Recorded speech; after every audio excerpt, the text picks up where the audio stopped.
do you have the agency to say it could be better and we can make it that way? And I can participate in helping to make that way. Or like, it could be better in that I can imagine a better world, but I don't live in that world. And so I feel sad. It's up to us which one it is.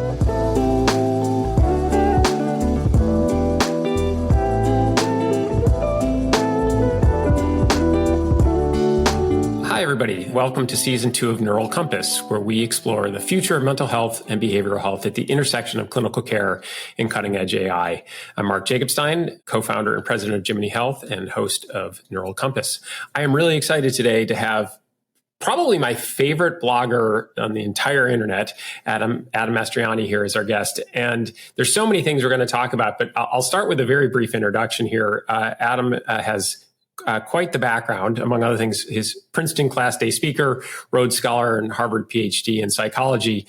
But most importantly, as he points out on his own blog, which you should all be reading, he once played a supporting character in a movie that is a 3% rating on Rotten Tomatoes. So actually, I have to start with that. So what is this movie that has a 3% positive score on Rotten Tomatoes?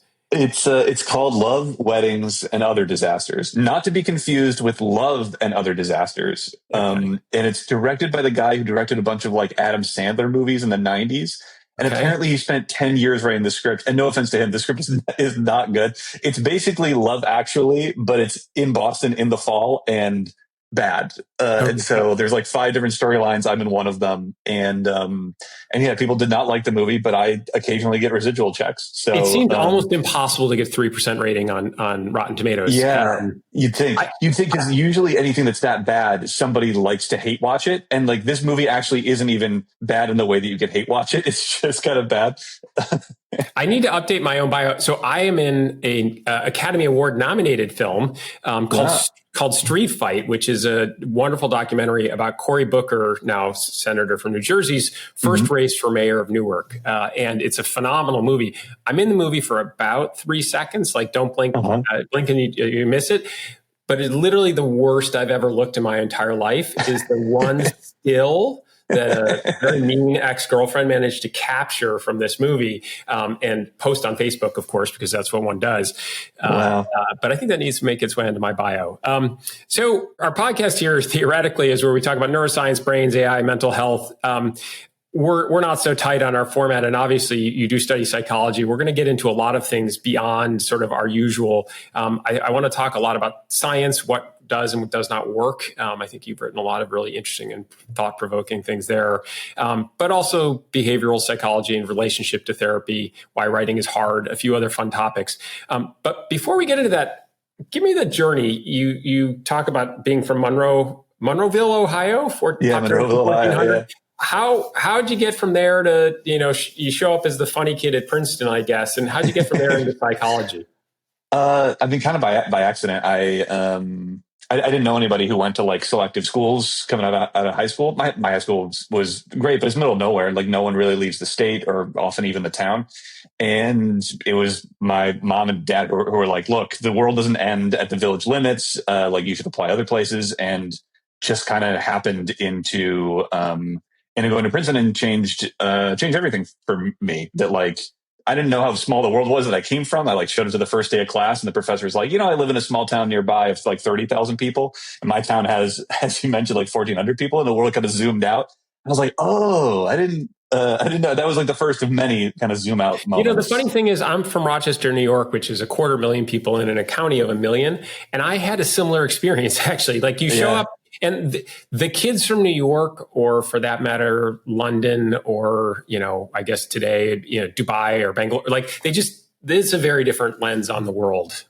Yeah. It felt like they know something that I don't know, that like they've seen things that I haven't seen. And I know things that they don't know too, but the things that they know are much more salient, that they just seem much more comfortable in this world. I think it turns out that this imposter syndrome that is part of what you were feeling is somewhat universal.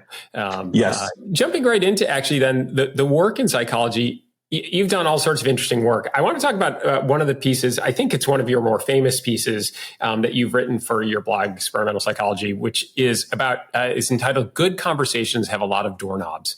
And I thought it'd be a good way to kick off a podcast because it is loosely about the way people give and take or don't give and take in their conversations and what it means to have a good conversation, why it happens sometimes, why it does not. So maybe if you don't mind, you sort of explain the premise. You could, I think, talk a little bit about take and take focus, which comes out of your work in improv. It's sort of a fascinating piece. Yeah, this was like an intersection between the psychology that I was doing in graduate school and the improv that was during the day, and like the improv that I was doing at night. And so during the day, I was writing this paper called "Do Conversations End When People Want Them to?" where literally we were putting people into a room and telling them, like, talk as long as you want. And afterward, we asked them, did you talk as long as you wanted to? And almost everybody said, no, I didn't. Mostly people said I wanted to go sooner. Some people wanted to go longer. But as I'm watching these conversations, like basically from behind two-way glass, not literally, but like we record them and I can watch them back later. Some of these conversations take off and some of them wilt. And I'm wondering, like, what's the difference between these two kinds of conversations? And it got me thinking about a thing that I was doing at the time, which was musical improv, which is, if you think making up, lines on the spot is hard, like try doing it to music. And there's a trick that we use when we're improvising musicals, which is called take and take a focus rather than give and take. So take and take a focus means, like, I'm in the spotlight, I'm singing the verse. And like, as soon as possible, as soon as I start to flag even a little bit, someone should take the spotlight from me and pick up the verse or pick up the chorus.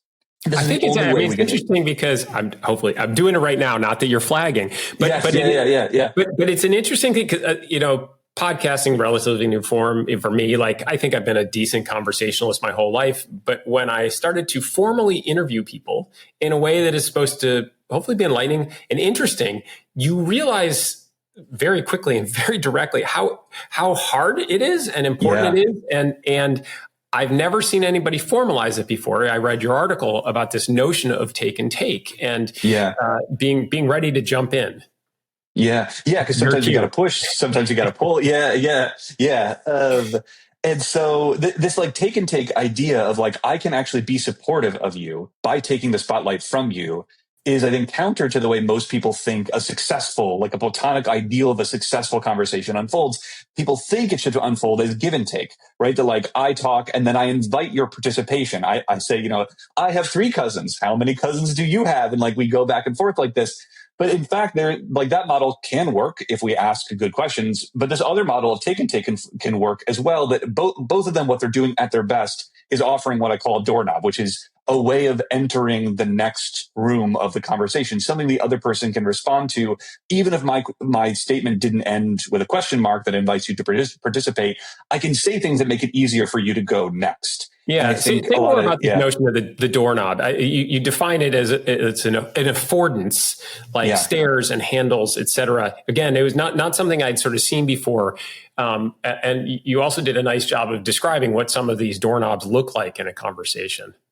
Yeah, so like doorknobs look like ways that make it easy for the other person to take their next turn. So a good question can do this. That's like, wow, when you were skydiving, like, how did you feel? Because there's probably a lot you can say to that. But like, questions aren't inherently good doorknobs, because a question like, so how many of your grandparents are still alive? Like, is answered with like a number, it doesn't get to the deeper level. It doesn't allow you to like elaborate on anything. Similarly, statements can be brick walls. Just like, we watched a movie and I go, didn't like it. And you're like, okay, well, like, you have to have some startup energy to do your next thing. But if I lay out like, okay, here's why I didn't like it, like Leonardo DiCaprio, I didn't believe him in this role. Like, I give you something to respond to. And both of these ways are ways of creating doorknobs for the other person to grab onto. It's funny because as I was reading the piece, one of the things I realized is that what a doorknob is, in some ways, an affordance. It's sort of a scaffolding around which to have the conversation. It's sort of an invitation to consider the conversation, a probe. I got my start in technology 30 years ago and building a fantasy sports business. And one of the things I used to say about fantasy sports, in effect, a fantasy sports is a doorknob. It's a milieu around which to have a conversation. So take two people who are friends who want to talk about stuff, but who are socially awkward because, for example, they're guys. And you create a framework around which to have a conversation. And like, I kicked your ass because, Tom Brady threw that touchdown pass or whatever, is a way for somebody to like have an excuse. And I actually think it'd be interesting. I don't know that you're still working on this. there's sort of the give and take versus take and take, and like all the things that happen between the two people in the conversation. And then there's, of course, all the things that are happening around it. I had this conversation the other night about how you can take the exact same people, same psychographic, same background, whatever, and stick them in different milieus, and wildly different things will occur. Not a novel realization, really. But I think it's really interesting as you think about like conversational dynamics. Yeah, how do you go from zero, right? That like I'm looking at you, you're looking at me, like what do we do next? And so doorknobs are things we can give each other, but they're also things we can bring with us, right? That like if we're both doing the same thing, like if we're both in like the same, fantasy football league, we have a constant stream of things that we can talk about, and those can lead to the next thing. That like all these things are obvious, and yet people feel so anxious about their conversations, right? That like it is one of the top things that people feel anxious about. It's what they want to get better at. It's what they want advice and guidance on. Yeah, no one wants to be uninteresting or like say the wrong thing. And yet, if you're going to be authentic, occasionally you probably do say the wrong thing, and you have to be okay with that. And there's a tension there. And if you're an anxious type, you can get really wrapped around the axle with that. I think one of the other things actually you talk about I don't know if it was in this article or another, that I found really interesting was this notion that we like people best when they respond to us fastest. Like you wrote so fast, like mere milliseconds, which requires people to have been formulating the response before we finish our turn, which we all know, like, of course, we all do this. I mean, like as a podcaster, of course, I'm doing that because got to keep the thing flowing. But even just in ordinary daily conversations or work situation, you're always thinking of the thing, and you're thinking about how people are going to react to the thing, and is it going to be perceived as smart or interesting or what have you. In some ways, it's very counter to being present. Like, one of the things, like, okay, I'm supposed to be listening to you and giving you all of my attention. Also, I got this second loop here that's trying to think of something like, and there's this tendency, like maybe I'm trying to think of something funny or interesting, or maybe it's just like you actually said something and like I do want to respond to it, but I need to hold it because my working cache is actually quite smaller the older I get, and I don't want to lose it, but I also am staying present. It's hard, like multitasking. Anyways, it's a really interesting, difficult thing, I think, that we all do all day long. And I've never seen someone, I think, articulate like, okay, how do you balance these two against each other? Because like so much of the advice that people give about conversations is all about the second loop. It's like, do more of this, or it's about turning off the second loop entirely. Like, don't think about the meta strategy of the conversation. Don't try to play 4-dimensional chess. Like, just pay attention. And I think both extremes are wrong. And like, I can't find a better way of articulating this other than like, how much meta attention should you have during a conversation? Like it's the equivalent amount of guacamole you should have on a burrito. That like the burrito shouldn't be entirely guacamole because like that's a disgusting tube. But the burrito is like kind of dry without it. So it's like, it's a seasoning. It's not what you came there to eat. Like it's to make the rest of the burrito better. Like that's as much as you need. Fair. Have you articulated the guac theory of conversation yet? Because yes. Okay. I've been blog posts. It's buried in it. Yeah. You should. Yeah.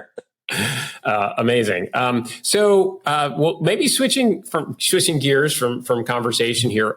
I do want to talk about science. You are a scientist, a PhD scientist, who spent a lot of time doing science and a lot of time critiquing science. And I'm actually really interested in the critiques of science. And it's funny because I come at this as I am a dabbler. I'm an amateur. I'm married to an MD PhD professor of genetics. And so I've been science adjacent for a long time, having worked in sort of biotech and tech bio at various points in my life. And I now kind of get what it looks like and many of the challenges specifically sort of within academia. So a lot of your writings struck home for me, and probably would have for my wife if I showed them to her. I'd love to hear, like, let's talk about some of the critiques, things that are wrong with science and peer review grants, et cetera, and sort of where the interest came for you in this, and then, the impetus to write about it. Yeah, a lot of it came from having a great experience in graduate school and then realizing that experience was exceptional, that like I got to have a good experience because I had an advisor who carved out a space to like do science the way I felt like it should be done against all incentives and forces that would push us the other way. And when I left, or like as I was leaving, I realized like, oh, actually, I can't do it this way. That like, if I want to get ahead, I need to sacrifice the things that I think are most important. Like I need to write papers that like aren't wrong, but I don't really believe in. I need to like make myself legible to people, and like I need to pretend to be someone that I'm not. And I mean, as you well know, in academia, in any job, you make tons of trade-offs, but you should be always trading a thing you value less for a thing that you value more. And I felt like, no, actually the thing that I value the most is like telling the truth in the words that I think are right and like investigating the things that I think are important. And it was becoming clear I wasn't going to get those things. And so it was like, no way. That's why I left, and why a lot of my critiques are about the things that encourage people to basically lie, dissemble, make themselves legible in ways that they can't. I think to the detriment of certainly themselves and also science and ultimately all of us. It's interesting because, I've spent my career in sort of technology, building startups, and lately a lot of my effort goes into like finding good founders and sort of funding those founders. And so very similar people, right? Your super sharp PhD scientist whose sort of early career is often very similar, again, like background to the person who you might be funding as a venture capitalist or sort of early career builder, with a really serious difference of like the push to like, it is okay. In fact, it's sort of encouraged to be a founder who tries something a little crazy. And like, if it works, great, you built an amazing company and you're off to the races. If it doesn't, if it was a smart experiment, as it were, and you structured it well and you did great work and you recruited a good team and you raised money from good people, and then like it didn't work because like most startups fail, you usually succeed up in Silicon Valley, or I'm sorry, fail up. And that's a very common dynamic. Sam Altman, right? I worked with Sam, and his first startup, Looped, was not a success. It has not stopped Sam. I suspect that in academia, it's very hard, right? Like you spend 3 years on a PhD problem and all the experiments fail. I mean, part of this is, I guess, is we don't publish the paper in Nature if the stuff doesn't work. And when maybe we should, because you filled in we tried it, it didn't work is a piece of knowledge. But anyways, and so I wonder sort of a lot about sort of the reward systems and whether if you could change the reward systems, would you significantly change the behaviors of the practitioners? I don't know how you feel about that. Yeah. I mean, I think the original sin of science that we're facing now is after World War II, we wanted to make it legible, in part because the government got into funding it in a big way, which it hadn't been before. And so now we need to make sure that it makes sense, but it has to make sense on paper. It doesn't make sense in like, I walk into your lab and I look around and I talk to you and your graduate students and I get the sense of what kind of person you are and what kind of things you're trying to do. And I go, you seem like you're on the right track. And so I don't really care if your next experiment works or it doesn't. No, like I need to understand you from afar. So I need to see like, what are your publications? What's the impact factor of the places that you publish? Like, what pieces of paper can you marshal to prove to me that you're going to spend the money that I'm going to give you correctly? And some science can be made legible in that way. Like we have a periodic table, like we're missing number 60. Someone should go find that. Like we can all agree by committee that we should do that. But like to go from not having a periodic table to having one is a step that like, a lot of people like, I don't think you can, or like, I don't think you should, or I think it should be organized this way. I think it should be organized that way. These are not things that we can necessarily get to the truth by bringing everyone together and reviewing a bunch of documents. But now we're in a position where all science has to be done by getting a bunch of people together and reviewing a bunch of documents. And then you decide like who's going to get hired and who's going to get funded. And this restricts just the space of questions that we can ask and answer. And I think the most important ones we can't ask and answer in this way. They don't make sense under this hyperlegible system. Well, it's just sort of particularly unfortunate given that in another interesting piece you wrote, you talk about science as a strong link problem as opposed to a weak link problem, meaning it doesn't matter. The experiments, the things that don't move the field forward don't really matter. And there can be thousands of papers and studies and whatever else that don't move the field forward. It doesn't actually matter in some ways if the data is good or bad in those, the methods are good or bad. Even frankly, whether people were lying or not about what they found. I mean, I hope they aren't. It sort of discredits the entire field, but like it isn't problematic because ultimately, like it isn't as problematic because the field advances with the strong links, with like we actually discovered a thing. Oh, there's this thing called DNA, and here's RNA, and we make proteins, and we learn that, and we know that, and so it's largely about the strong links. And as such, you'd want a system that is rewarding people for non-consensus sort of larger bets, as opposed to like, I'm going to kind of sort of confirm this thing we already know and nibble around the edges. Incrementalist stuff. Yes. Like in some ways, like who cares? Yeah. I mean, there's a place for many different kinds of work, right? It can be hard to tell what's going to be the strong link in the future, and so some things that seem humble now turn out to be really important later. Like in the development of like GLP-1 agonists, is certainly true that no one at the time thought they were going to revolutionize the field by saying like, what's in this Gila monster venom? Like I'm sure. However, that is exactly the kind of research that doesn't look great on paper. Of just like, all right, what, a Gila monster? Like, can't we just do more? Like, people have cancer. Let's do more on like that. Like, why can't you do more tumor stuff? So part of it is we don't know which links are going to be strong in the first place. But we restrict our ability to find them by only being able to study this tiny range of questions that we think are going to be strong before they happen, but actually turn out to like, no, there's no real risk here. Like, people want high risk research. I actually think the highest risk is like doing things that we know are going to work, because you run a very high risk of not learning anything. That like, in fact, like that's it's the opposite way of thinking about risk. That like, right. Yeah. Yeah, no, we have an analog in sort of in venture capital of like, oh, it's like, the sort of uninteresting vertical SaaS software business that like, anyways, we're not going to learn anything. And I think that at least on the investing side where people have landed is like, I'm betting like 95% of this is on the entrepreneur, and maybe the intersection of the entrepreneur and the axis of interest that they have, the thing that they are working on, but not on like the specific idea, because who knows what's going to happen. Like, oh, it may turn out that RNA-based vaccines light up cold tumors and are right, which we just found that out. Anyways, so a lot of these things happen by happenstance, and we have to have our eyes open.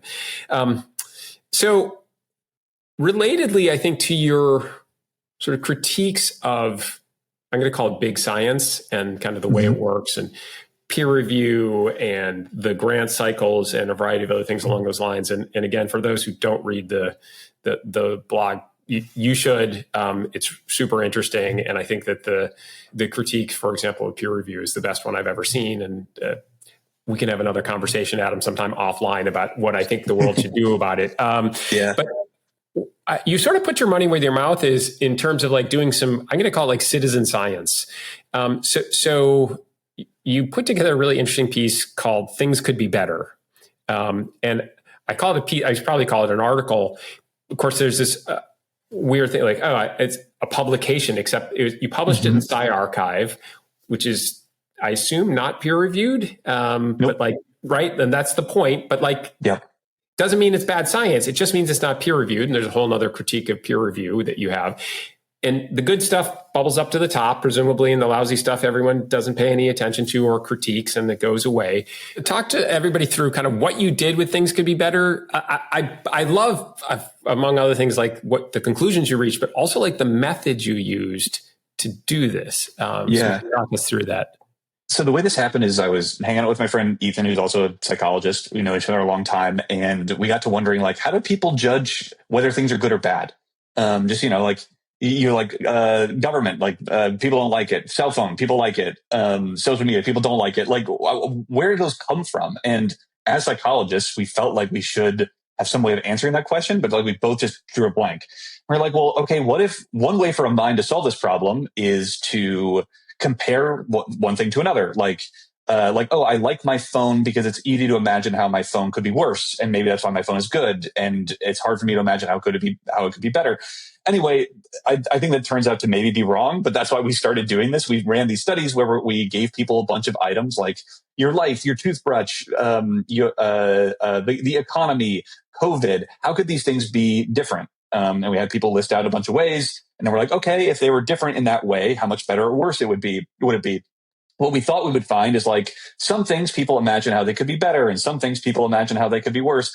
Wrong. All 52 items we tested and 90% of participants that we tested told us how things could be better on average. How could pets be different? Oh, they cannot shed so much. They Even cannot poop on the COVID, carpet. like Even that, COVID. Yeah, even like COVID. nobody could imagine like, K could be 6 and Nope. mortality Yeah. could be 50% and it could be killing children as well as elderly. Like nobody could bring that up. Nope. They were like, it could kill fewer people. Right. Even We the could things not people, have to mask. yes. Right. Yeah. Even the things people like the most, love was one of the items. How could love be different? People were like, it could be easier to find. So we had no idea this wasn't the effect we expected. We ran, 7 more studies trying to figure out where it comes from. Do you see it in other, does it depend on the wording? No. Do you see it in other languages? Yes. Do you see it in other populations? Yes. Do you see it in different subgroups? Like if people are anxious or depressed, do they still do it? Yes.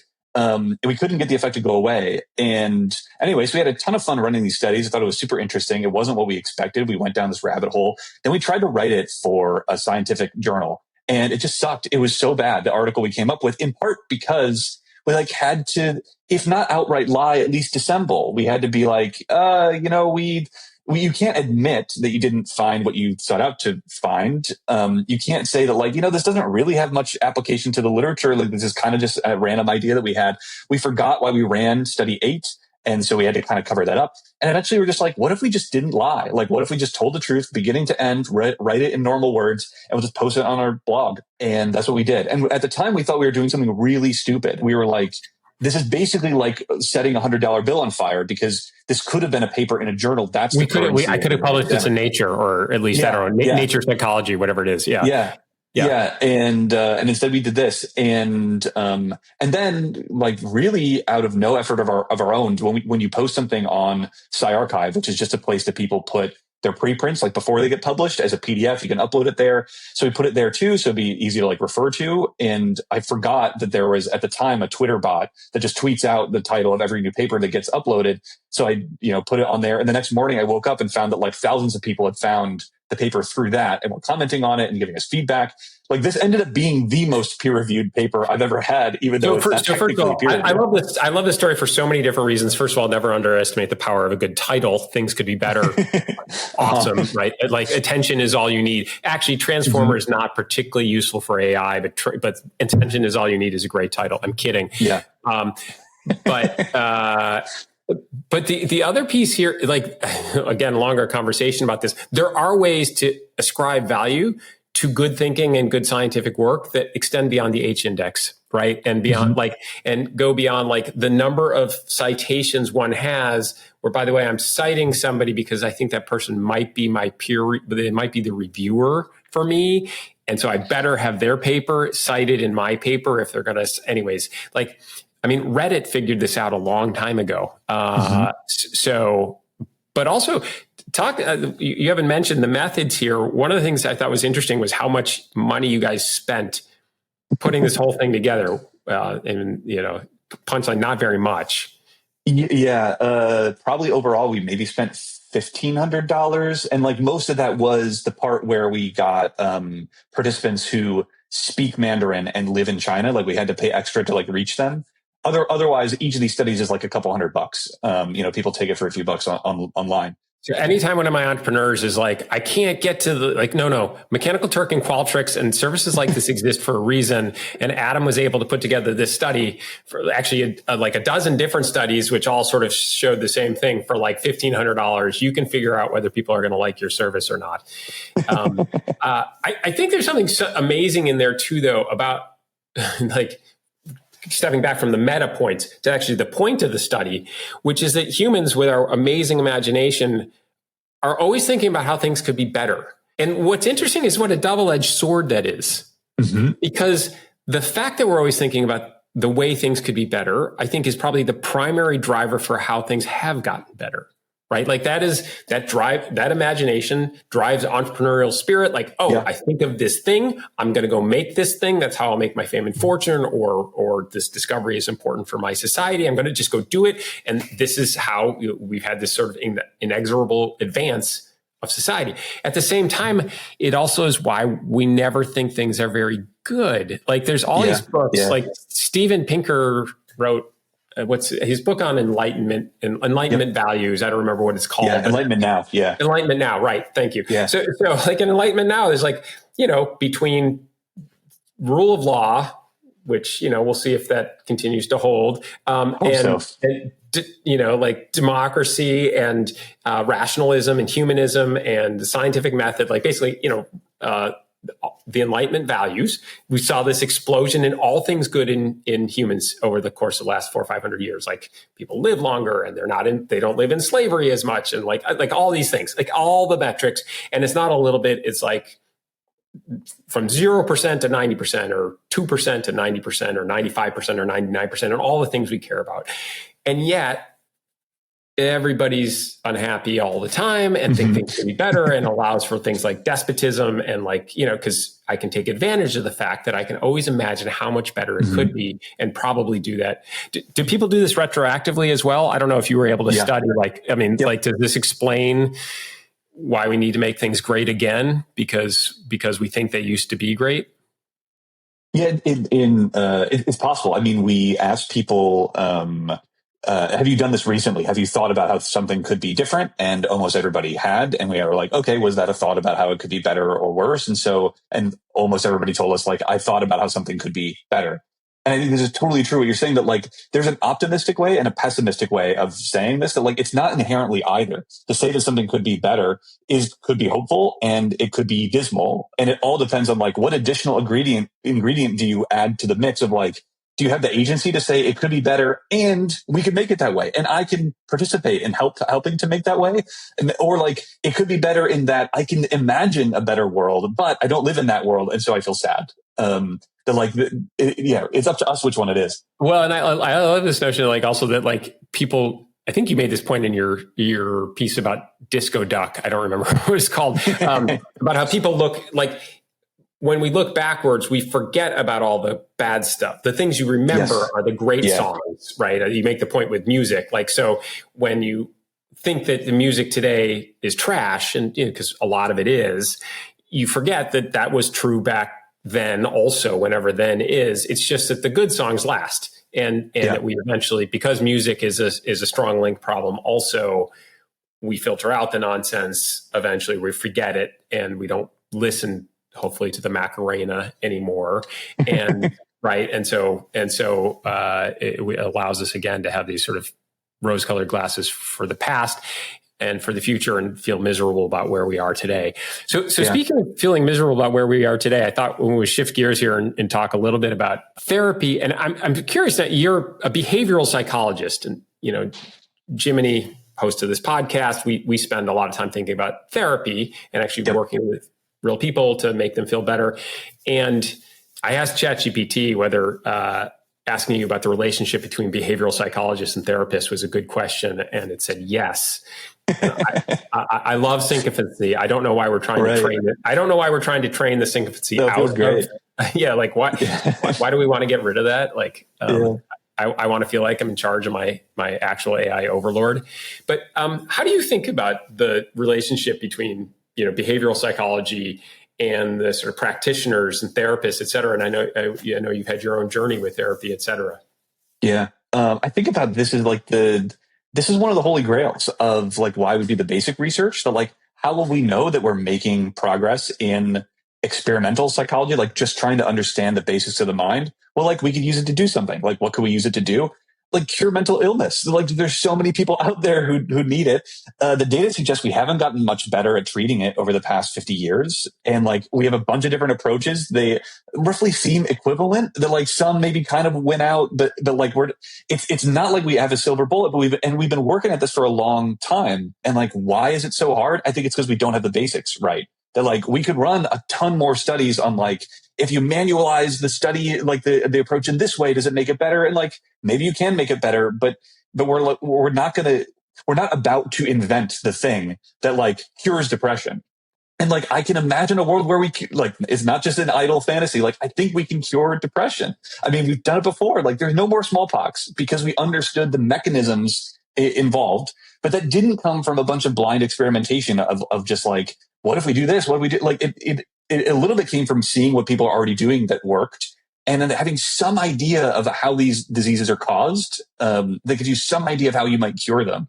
And I've been really critical about progress in psychology for this reason, that if we were doing the right thing, we could take people's depression, and we might realize, like, actually there's 23 different kinds of depression and we can cure these 4. If you don't have these 4, like, we don't have anything for you yet. Like, that would be real progress. By the way, that's a super interesting point about like 23 different kinds of depression. I spent a fair amount of time in oncology, and of course, like, people talk about cancer, but those who are in oncology understand that it's not just like there's breast cancer and there's lung cancer and they're different. But like, if you go inside of lung cancer, there's EGFR driven cancer. Lung cancer is different than ALK driven non-small cell lung cancer. And we have very different targets. And as a result, we have very different drugs, et cetera.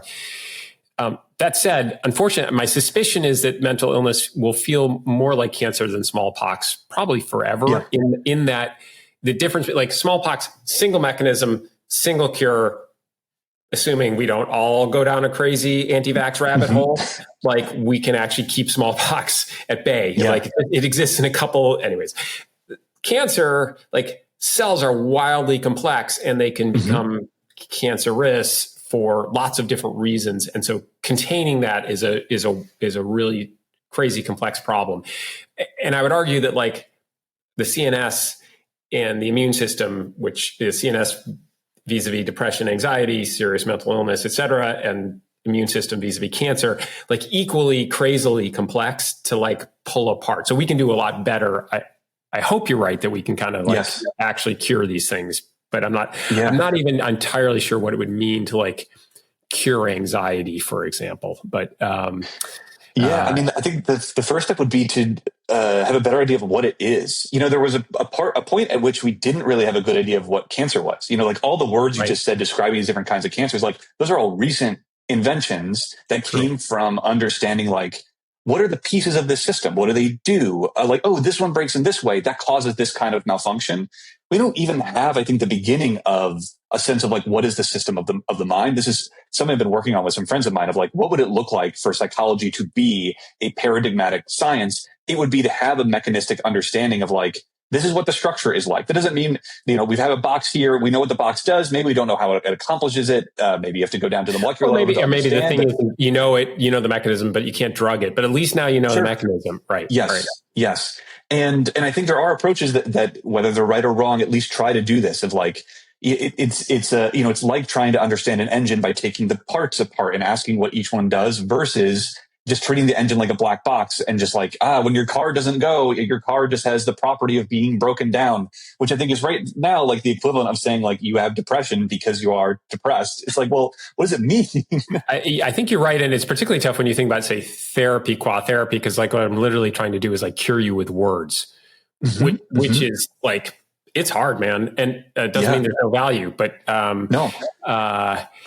it's also interesting. A lot of what I've been doing on this podcast over the course of the last, year or so, is talking to people who look at some of these different components. So, like, John Crystal, who's chair of psychiatry at Yale, he was really the first important scientist who believed in the, like, neuroplastogens, aka the psychedelic medicine, to, like, actually make an important difference. And then, like, people who are working on transcranial stim, and then other people are trying to cure with words.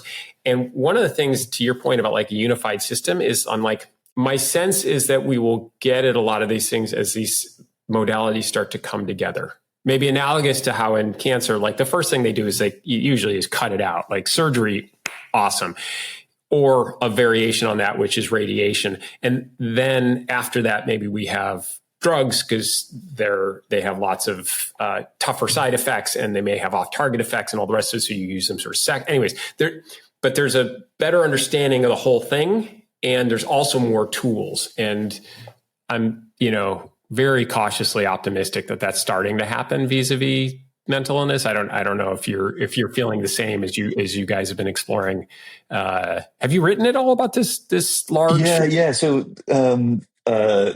my friends are very strange. They blog under the name Slime Mold, Time Mold. And they have, this is basically a cybernetic take on psychology. So I've reviewed it for my blog. And I think this is also like, strange ideas like this is why it's hard for them to live in academia, because, like, they're not ready for being evaluated at a distance. Like, maybe it's right, maybe it's wrong. What I think is really right about it is the approach that it takes is like trying to take the same approach that the early chemists and physicists took, which is like, we don't know what this world is made up of. Why not make some guesses that like, can we figure out, like, we're looking at a chessboard. What are the pieces on it? What do they do? Like, what can they do and what can't they do? And I think this is a totally different approach than a lot of what I see going on in like computational approaches, which is like, we're going to take these surveys and we're going to like run really advanced statistics on them. We're going to figure out like, what's the map of all the syndrome, the symptoms. I think we're like going to top out at what we can do with that, because like, well, what are the symptoms? The symptoms are abstractions. They have no, like, this is just a way of talking about the world. Yeah, highly subjective. Yeah. Yeah. So like, it's like taking, going to the mechanic, and it's like, there's a relationship between like car broken downness and like smoke production. And it's like, none of these things get at what's really under the hood. And this is just a different approach. Slime mold, time mold. Slime mold, time mold are their names. We'll have to check. That's like frickin' frack. Hilarious. We'll have to check into that. So I mean, among other things, I was going to mention, and we won't have time to talk about it today, you have been very public about your own battles with depression, anxiety. So first of all, thank you for that. I as well, earlier in my life, had fairly serious battles with anxiety, and much like you've written about, like, you can feel very alone and all that. And I do think it's really important that people who have any kind of sort of public microphone, as it were, help to reduce the stigma by talking about these things, and also like sharing. I think it makes the people who are struggling with it feel less alone when they hear describe things like, hey, this didn't even come from somewhere. Like, it just seemed to like come from inside, which is one of the sort of craziest feelings. So thank you for that. I want to ask you specific questions. One of the things that you talked about in sort of the battles with anxiety, you talked about academia as a form of feeding the bad wolf for you, like that academia itself seemed to be like part of like the problem. And I think this maybe ties into some of the other things we've talked about, but say more about that. Like, why was academia specifically so bad? I mean, among other things, it sounds like you loved your advisor, who was Dan Gilbert, but say more about that, and maybe how the new life of writing has felt better. Yeah, I think a couple ways. One was this feeling of like, I want to bring evidence to bear on my suffering, because like, that's what I do for a living. I collect data and I show that like this thing causes that. And so I want to tap into that to like try to make myself happier. And I don't think it's impossible to do that. There's some things that we know, but at the heart of what ultimately made me feel better, it wasn't legible and it wasn't ultimately evidence-based, right? Like, I went to this therapist and I was like, give me the cognitive behavioral therapy, like give me the evidence-based stuff. And she like kind of humored me. And then she's like, but what if you imagined your anxiety was a demon and then you slice it with a sword? And like, and it worked more than the workbooks and whatever. And so it's like, sometimes you have to admit there's a limit on the things that we know, and some of the things that look a little more woo, although it's easy to go too far down this route and be like, we can never have evidence for these things. They'll never work. Like, we're at the point where like the woo can actually compete with the manualized treatment, at least for me. Well, for me, the funny thing, like the way that they've managed to square that circle, because like there has to be evidence, because like payers have to pay for this stuff, is that the thing that seems to be most correlated with success for a lot of talk therapy is your therapeutic alliance, right? Which is like therapy speak for like, do you like your therapist? Which is really interesting. And by the way, fascinating, since what we do at Jimini is augment that therapy with AI assisted stuff. But some people seem more comfortable talking to AIs, which is a whole nother conversation. Adam, I have really enjoyed the conversation. We are going to come up on time here soon. I have sort of a final inquiry for you, which is, as I understand it, you wrote your senior thesis on why we laugh. So what's the answer? We did more research, and I don't know if I would stand by half of what I wrote back then. But what I did find is like, it's so much easier to to make people not like a joke than to like it, which in that I ran these studies where like it seems like someone's listening at the same time, they're not actually, and then you see what ratings they're giving, and if the other person seemed to give low ratings, people's ratings would also so decrease. this was actually formalized. So like you literally ran studies on why we laugh. Right. That's amazing. I feel like there was a New Yorker article a long time ago where they, among other things, they interviewed Jon Stewart for it. I think it was like trying to, the moment, like, of course, the moment you try to explain a joke, it's not funny. It's sort of I do like the idea of somebody who was, I don't know, called professionally funny, but like at least semi-professionally funny, studying what makes funny. Adam, this was great. Final question for you. Favorite blog that is not your own that you would recommend that people who are interested in some of these same subjects should be reading? Yeah, I mean, I'd have to go Slime Old Time Old. Slime Old Time Old. All right. Yeah, they're you're interested in like, if you're interested in less legible science, like they're all about it. So they got a theory of obesity, they got a theory of psychology, and I think they just embody. There's a piece they wrote called The Scientific Virtues, and I think they embody all of them. They're part of who got me started doing this in the first place. So that's amazing. Actually, I'm literally, I'm going to go check it out right now. I love the sort of the slightly illegible notion of it. Yeah. Adam, thank you so much. Thanks for having me. Really fun.